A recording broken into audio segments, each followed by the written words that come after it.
budak-budak fly high tak goyang bro. Cikgu, tengok yang pertama sekali yang 3M. Cikgu yang 3M kena ingat, target kita adalah pelajar tu tahun ni dia 6 tahun. Sir. Ni kelas apa ya, sir?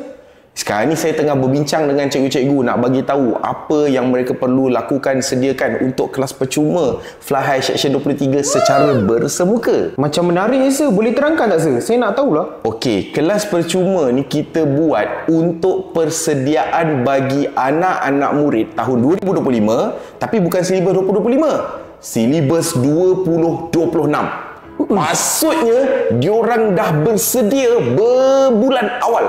Sebenarnya 2 bulan lah awal sebelum mulanya sesi persekolahan. Maknanya bila dia masuk je sesi 2026 pergi sekolah nanti, budak-budak fly high tak goyang bro. Semua dah bersedia. Betul cikgu kan? Jadi kalau korang nak bersedia, apa lagi? Jomlah kita bersemuka face to face dekat Fly High Section 23. Syam, make sure datang Syam Saya datang sir, saya datang. Okay, so ni tengok cikgu-cikgu, nota tolong jaga, ikut template, lepas tu konten mesti all out. Kita tak nak sikit-sikit. Kita bukan kena kod kita dah bagi percuma. Make sure all out.